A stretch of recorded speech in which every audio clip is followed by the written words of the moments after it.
ఉద్యోగం కోసం చూస్తున్నారా? ఓం శక్తి ప్రైవేట్ లిమిటెడ్ కంపెనీలో మార్కెటింగ్ జాబ్స్ 20,000 నుంచి 30,000 వరకు జీతం ఉంటుంది. సంప్రదించండి. ఓం నమ శివాయ నమ. ఓం శ్రీ మాత్రే నమ. ఓం కొండదేవతాయ నమ.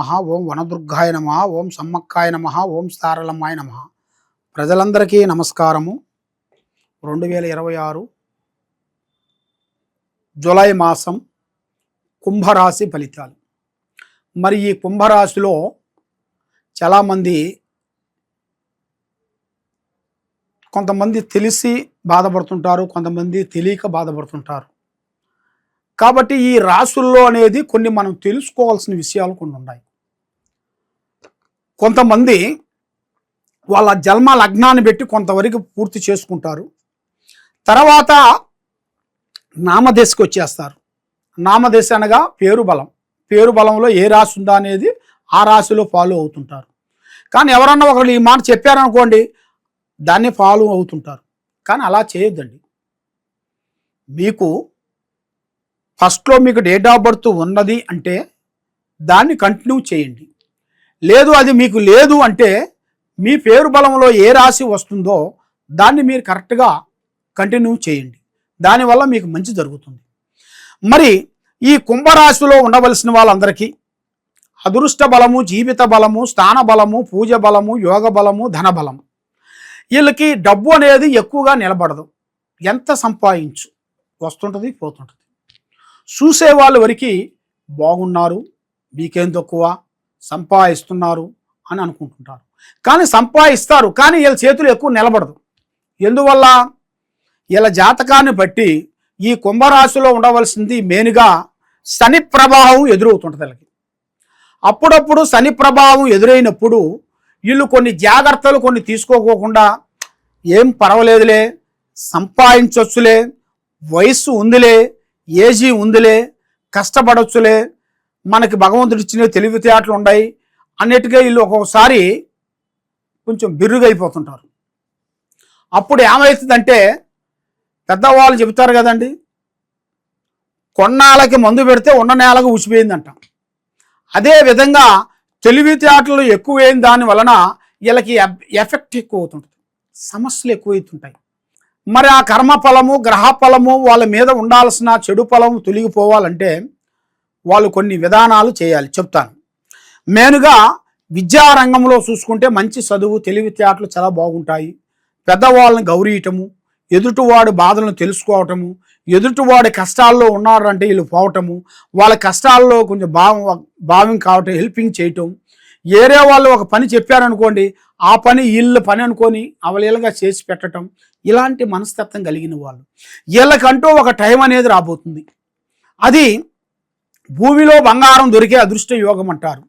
అది ఎవరో దాచిపెట్టుకున్న నగలు, వజ్ర వైడూర్యాలు కూడా ఇలా జాతక యోగంలో కూడా కలిసి వచ్చే యోగం అనేది రాబోతుంది. ఊహించని అదృష్ట యోగం ఉంది. కాబట్టి వీళ్ళకి దాంతో పాటు ఒక స్త్రీ నుంచి కూడా అదృష్ట కలిసి వచ్చే మార్గం కూడా రాబోతుంది. ఆ స్త్రీ నుంచి కూడా మంచి అదృష్ట యోగము, ధనప్రాప్తి యోగము ఎదురొచ్చే మార్గాలు కొన్ని ఉన్నాయి. కాబట్టి వీళ్ళు చేయాల్సిన కార్యక్రమం ఏమిటంటే, ఏ కార్యక్రమైనా కానీ పబ్లిక్ చేయకూడదు. కొన్ని కావాలి అంటే కొన్ని వదిలేయాలి. అన్నీ కావాలంటే వీళ్ళకి దక్కు. మరి అన్నీ కావాలంటే వీళ్ళకి ఎందుకు దక్కవు అంటే, వీళ్ళకి అన్నీ కావాలంటే దొరకవు.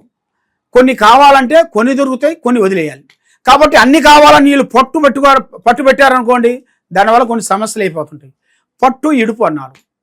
ఆ పట్టు ఇడుపు అనేది మనం అర్థం చేసుకోవాలి. దానికి అన్నదమ్ములతో కానీ, స్నేహితులతో కానీ, బంధువులతో కానీ, మిత్రులతో కానీ అతి జాగ్రత్త పడాలి. అతి జాగ్రత్త పడినట్టుగైతే వీడి జీవితానికి ముందు పోగలుగుతాడు. లేదు వీళ్ళే బంధువులు, వీళ్ళే మాకు ముఖ్యం, వీళ్ళ మాటే మాకు వేదం అని అనుకున్న వాళ్ళకి చాలా వరకు వాళ్ళకి దెబ్బ తగిలిన తర్వాతే వాళ్ళకి కట్టుకడతారు పెద్దవాళ్ళు. కాలికి దెబ్బ తగిలితేనే కట్టుకడతారు, లేకపోతే ఎవరు కట్టుకట్టరు కదా. ఆ విధంగా ముందు జాగ్రత్త పడాలి. ఆ ముందు జాగ్రత్త పడకోకుండా బాధపడుతూ ఉంటారు చాలామంది. కాబట్టి అవి మీరు తెలుసుకోవాలి, ఆలోచించి ముందడుగు వేయండి. కాబట్టి అప్పు చేసిన వాడు తప్పు చేసినట్టు కాదు. ఎందువల్ల అంటే వాడి కర్మ ఫలం బాగోక, వాళ్ళు చేసిన ఎగసాయము, చేసిన బిజినెస్లు, చేసే కార్యక్రమాలు అభివృద్ధి పొందక, వాళ్ళకి హాస్పిటల్ కానీ, వాళ్ళకి నష్టం పరంగా కానీ, యాక్సిడెంట్ పరంగా కానీ, కుటుంబ పరంగా కానీ ఎన్నో విధానాలుగా అప్పు తెచ్చుకొని వాళ్ళ కుటుంబాన్ని కాపాడుకుంటాడు. మరి ఆ కుటుంబాన్ని కాపాడుకున్నప్పుడు మరి వాడికి భగవంతుడు మంచి మేలు పెట్టాలి కదా.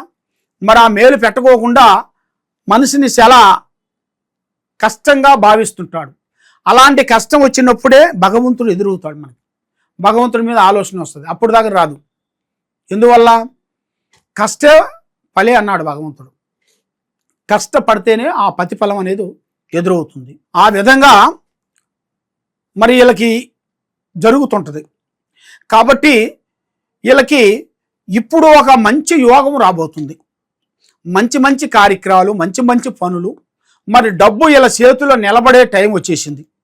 మరి ఎన్నో సంవత్సరాల నుంచి 20-30 సంవత్సరాల నుంచి సంపాదించిన ఆస్తులు ఇప్పుడు వీళ్ళు సంపాదిస్తారు.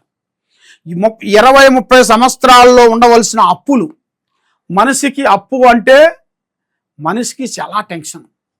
అప్పు అనగా శరీరములో బతికి ఉండంగానే మనిషిని కాల్చేస్తే ఎలా అయిపోతాడో, మనిషి బూడిదైపోతాడో అలాంటి ఆలోచనలోకి వెళ్ళిపోతాడు. అంటే బతికుండంగానే మనిషిని కాల్చినంత విలువ. ఆ అప్పు బాధ అనేది చాలా పెద్దది. ఈ అప్పు బాధల వల్ల వీళ్ళు పడే బాధ, వీళ్ళు పడే నరకం, వీళ్ళు పడే వేదన, ఎన్నో బాధలు పడుతుంటారు. కాబట్టి అప్పు వాళ్ళు వచ్చారా అనుకోండి, వాళ్ళ ముఖం చూడగానే వీళ్ళకి ఏం మాట్లాడాలి, ఏమి చేయాలి, ఏమంటాడో, గబాన వచ్చి ఏమన్నా అడుగుతాడో, మరి ఆ అప్పు కట్టమంటాడో, మరి ఏం చేయమంటాడో, ఏదన్నా లాక్కుంటాడో, నన్ను పబ్లిక్లో తిడతాడో అన్నట్టుగా వీళ్ళకి ఒక భయము, ఆందోళన వచ్చేస్తుంది. మరి మీకు జాతక బలంగా కానీ, కుటుంబ బలంగా కానీ, కుటుంబంలో అనేది చాలామంది కొంచెం అప్పుల గురించి రకరకాలుగా అప్పులు చేస్తుంటారు. మరి అప్పులు రకరకాలుగా చేసే వాళ్ళకి ఉన్న ఆస్తులు కాకోకుండా ఇంకా అప్పులు ఎక్కువ చేస్తుంటారు. మరి అలాంటి వాళ్ళకి మరి అదిగో ఇదిగో అని ఎవరు వచ్చి హెల్ప్ చేయరు, వీళ్ళే పోయి అడుగుతుంటారు. మరి వీళ్ళు అడుగుతుంటే కొంచెం మరి ఇంట్లో కొంచెం డబ్బులు లేక, అక్కడ లేక, ఇక్కడ లేక, ఉద్యోగం అనుకూలం లేకోకుండా ఇన్ని విధానాలు వీళ్ళు బాధపడే వాళ్ళు ఏం చేస్తారంటే, ఇప్పుడు బ్యాంక్ వాళ్ళు మీకు తీసుకోండి క్రెడిట్ కార్డు ఇస్తున్నాము అన్నట్టుగా ప్రతి ఒక్కరు ఫోన్ చేసి అడుగుతుంటారు. మీకు 5 లక్షలు వచ్చినాయి, 3 లక్షలు వచ్చినాయి, 10 లక్షలు వచ్చినాయి, మీరు యూజ్ చేసుకోండి అని అడుగుతుంటారు. అదేవిధంగా వాళ్ళ మాటలు విని ఈ అప్పు బాధలో నుంచి మనం బయటపడాలి అని మనం ఏం చేస్తామంటే టక్కన పప్పులో కాలేస్తాం. వాళ్ళు ఇచ్చిన లోన్ తీసుకొని దాన్ని మనం కట్టొచ్చులే అనుకొని ఏర్పాటు చేసుకొని ఆ డబ్బులను మనం యూజ్ చేసుకొని కష్టాలకో, నష్టాలకో, ఆపరేషన్లకో, ఏదో ఒక వస్తువు కొనుక్కుంటానికో ఏర్పాటు చేసుకొని మనం చేసుకుంటాం. అది చేసుకున్న తర్వాత ఏమవుతుందంటే అది కొన్ని కారణాల వల్ల అప్పులు పెరిగిపోతూ ఉంటాయి.